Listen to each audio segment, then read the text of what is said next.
민수기 5장 11절 이하에는 의심에 대한 규례가 나옵니다. 언제까지 이 방법이 통용되었는지 궁금합니다. 이것이 저희에게 어떤 교훈을 주고 있는지 알고 싶습니다. 저도 언제까지 이 방법이 통용되는지 저도 궁금해요. 궁금한데 민수기 5장 11절 한번 봅시다. 의심에 대한 규례인데요. 민수기 5장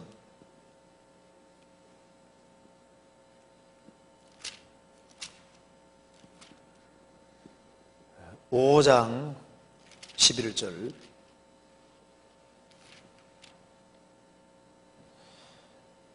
여호와께서 모세에게 일러 가라사대 이스라엘 자손에게 고하여 그들에게 이르라.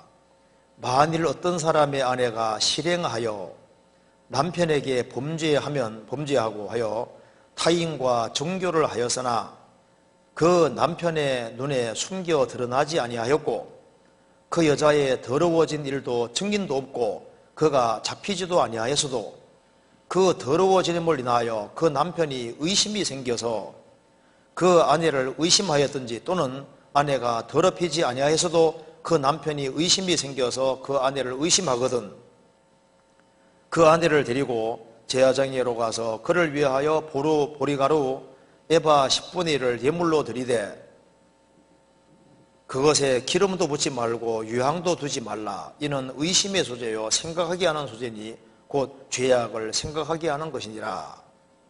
그래서 제사장은 토기에 거룩한 물을 담고 성막 바닥에는 티끌을 취해서 물에 집어넣고 그 다음에 그 의심의 소재를 마시게 하는 겁니다.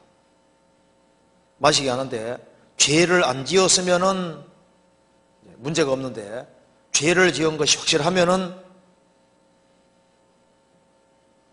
22절 이 저주가 되게 하는 물이 내 창자에 들어가서 내 배로 붓게 하고 내 넓다리로 떨어지게 하리라 할 것이요 여인은 아멘 아멘 할지니라. 실제로 이제 먹으면은 묻고 죄를 지었으면 그런 일이 벌어지고 그래서 사람들에게 비방거리가 되고 저주거리가 될 것이 27절에 나와 있지 않습니까?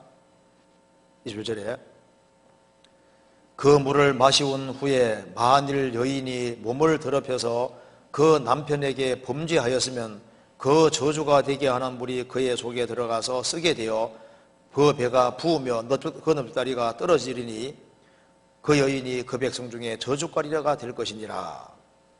근데 그런 일이 없었으면 아무 일이 없을 것이다. 이렇게 되어 있잖아요. 여기서는 이제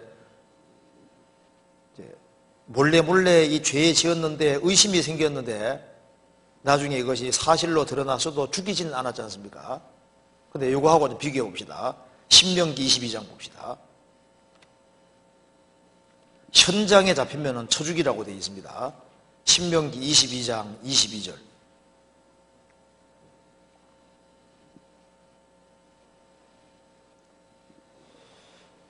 남자가 유부녀와 통감함을 보거든 그 통간한 남자와 그 여자를 둘 다 죽여 이스라엘 중에 악을 제할지니라. 유부녀 유부남이 간음 주셨다가 현장에 잡히면 둘 다 돌로 쳐 죽이라고 되어 있잖아요. 그런데 여기에 동일하게 간음죄를 지었는데 민수기 5장에서는 죽이지는 않고 백성의 저주거리가 되게끔 되어 있지 않습니까? 배가 붓고 넓다리가 떨어지고 백성의 저주거리가 되는데 죽이지는 않는데 여기서는 왜 죽였을까요?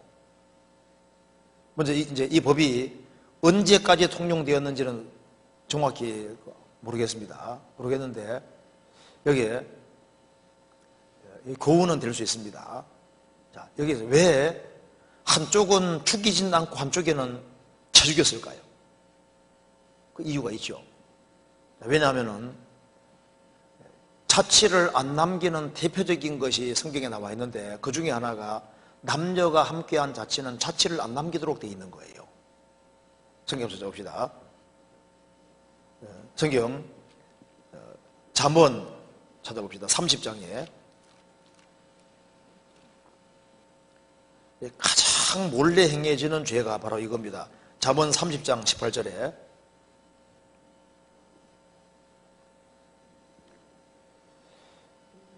내가 심히 기이 여기고도 깨닫지 못하는 것은 무엇이나니 곧 공중에 날아다니는 독수리의 자치와 반석 위로 기어다니는 뱀의 자치와 바다로 다니는 배의 자치와 남자가 여자와 함께한 자치며 음녀의 자치도 그러하니라.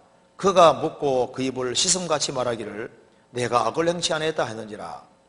자치를 안 남기는 것이 여러 가지가 있는데 독수리의 자치, 독수리가 샥 날아가는데 싹 날아가고 나면은 그 날아간 흔적이 전혀 안 보이잖아요. 그죠? 반석 위로 기어다니는 뱀의 자체와 바위 위에 뱀이 싹 지나가는데 친구가 진짜 길을 걸고 있는데요. 뱀이 반석 위로 싹 지나가는 겁니다. 뱀이다! 어디요? 지나가고 안 보이거든요. 아무리 봐도 뱀 지나간 흔적이 안 보이잖아요. 그리고 바다로 지나다니는 배의 자체와 배가 쫙 지나갈 때 흰 물살리고 지나가는데 싹 지나가고 난 이후에는 지나간 흔적이 안 남잖아요. 세상에는 흔적을 안 남기는 게 많이 있는데 그 중에 대표적인 것이 뭐냐? 남자가 여자와 함께한 자치. 그러니까 가장 은밀하게 행해지는 것이 뭡니까? 남녀가 같이 이렇게 만나고 하는 게 은밀하게 행해지는 겁니다. 그러니까 가장 증거 인멸이 잘 되는 것이 남녀가 함께한 자치인데 음녀의 자치도 그러하니라. 그러니까 자치를 원래 안 남기고 증거를 없애려고 하는 것이 이게 기본적인 건데, 그러니까 이제 한 여자가 민수기 5장에 나와 있는 경우는 여자가 이제 육신에 걸려서 이렇게 몰래 죄 짓고 있잖아요. 근데 천년 증거를 안 남기는데 남편은 자꾸 의심이 생기는 겁니다. 그래서 증거를 잡을 수도 없고 증인도 없어요. 근데 몰래 나쁜 죄 짓는 것처럼 보인다 그 말입니다. 그럴 경우에 이제 성막에 데려가서 그 의심의 소재, 그 법을 행하는 거예요. 행해서 그 죄가 발각이 되면은 죽이진 않고 저주거리 되게 했잖아요. 그러니까 왜 그러냐면, 왜 죽이진 않았냐 하면은 그런 죄를 지으면서도 이래서는 안 된다는 자기가 알고 있는 거예요.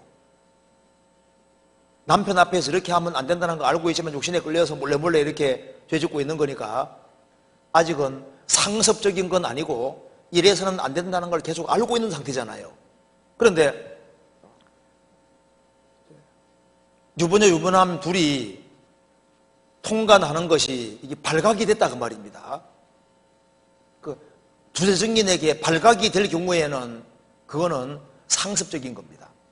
그래서 이제 같이 죄를 짓는 과정 속에서 이제 점점 담대해져서 이제 죄를 짓다가 드러날 때는 벌써 두 사람 생각 속에 이러다가 그냥 잡히면 맞아 죽으면 되지만 하는 그런 각오 가지고 이제 나쁜 죄 지으니까, 그러니까 주님이 딱 드러내셔가지고 죽게 하는 거예요.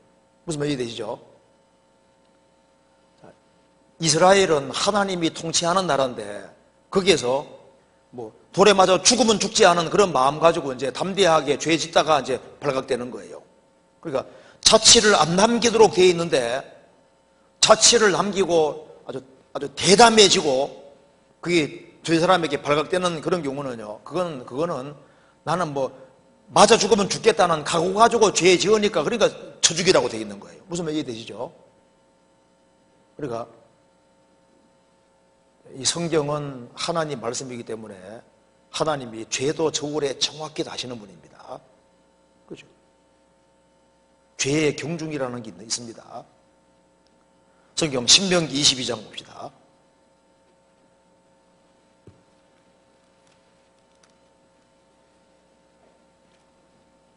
23장 24절 25절 보시겠습니다.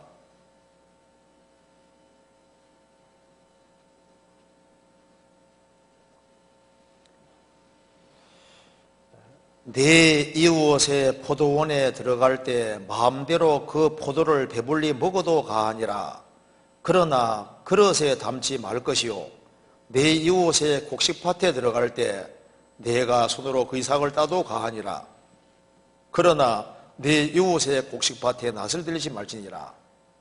이스라엘은 형제 국가입니다. 그래서 이제 어떤 사람이 이제 길 가다가 배가 너무너무 고팠어요. 그래서 이웃의 포도원에 들어갈 때 실컷 따먹고 갔다. 하나님께서 이스라엘 땅에서는 허락해 줬습니다. 그러나 광주리 갖고 들어가서 몽땅 따가지는 말아라. 이게 무슨 말입니까? 그건 도둑놈이다 그 말입니다. 한쪽에는 길 가다가 배가 고파서 그냥 실컷 따먹고 가는 거고, 한쪽에는 이제 광주리 큰 거 가져가서 막 따가지고 이제 가지고 오는 놈은 도둑놈이잖아요. 벌써 동기가 다르잖아요. 내 이웃의 곡식밭에 들어갈 때 내가 손으로 그 이삭을 따도 가하니라. 길 가다가 배가 고파서 곡식 쭉 훑어가지고 이렇게 비벼가지고 먹고 갔다 그 말입니다. 배고파서 먹고 간 거예요. 이스라엘 땅에 허락해 줬습니다. 그런데 낫을 갖고 몰래 가서 싹싹 베어가지고 오는 놈은 도둑놈이잖아요. 그 동기가 다르잖아요. 도끼로 나무 찍다가 도끼가 휙 날아가서 사람을 찍어 죽인 경우에는 도피성에 도망갈 수 있게 하잖아요. 그런데 고의적으로 그냥 쳐 죽였으면은 하나님의 단에서라도 끄집어내서 죽이라고 되어 있습니다. 차이 나죠. 그러니까 하나님은 동기도 보시고 죄의 경중 모든 것을 다 따지는 분입니다. 죄도 크기가 다르게 되어 있습니다. 속으로 미워하는 거하고 죽이는 거하고 다르잖아요. 다를 수밖에 없죠. 그 다음 질문 봅시다. 그래서 이게 언제까지 통용되는지 그건 잘 모르겠습니다. 지금도 하고 있는지 그건 아직 모르겠습니다. 그건 확인해 봐야 될 것 같습니다.